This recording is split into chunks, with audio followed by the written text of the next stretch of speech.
Lumaki siyang galit sa buhay. Mahirap sila. Palaging kapos. At simula bata pa siya, isang tao lang ang lagi niyang sinisisi, ang nanay niya.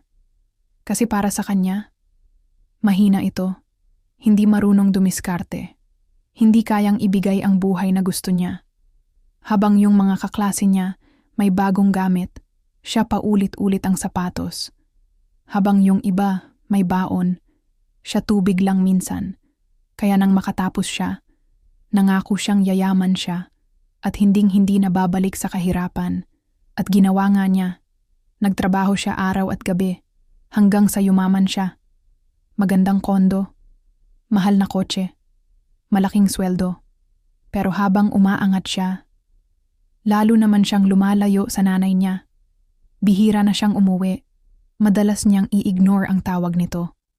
At tuwing magkausap sila, palagi siyang iritable. Hanggang isang araw, tumawag ang kapitbahay nila na ospital daw ang nanay niya.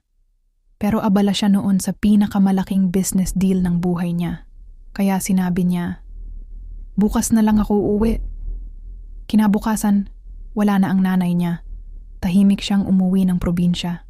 Walang iyak, walang salita. Hanggang may inabot sa kanya yung kapitbahay. Isang lumang kahon. Sa loob nito, mga lumang resibo, sirang tsinelas, at daan-daang sulat. Lahat para sa kanya. May isang sulat na medyo kupas na. At doon niya nabasa, "Anak, pasensya ka na kung hindi ko na ibigay lahat ng gusto mo. Araw-araw kong ipinagdarasal na sana dumating yung panahon na hindi mo maranasan yung hirap natin. Okay lang kahit mapagod ako. Basta makita lang kitang successful. At kung dumating man yung araw na wala na ako, sana wag mong isipin na naging pabigat ako sa buhay mo." Dun siya tuluyang bumagsak. Kasi sa buong buhay niya, akala niya wala lang ang nanay niya.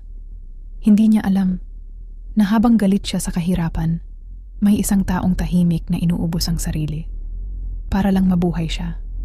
Minsan, hindi natin napapansin ang pagmamahal ng magulang kasi sanay tayong andyan lang sila hanggang dumating yung araw na alaala na lang pala sila.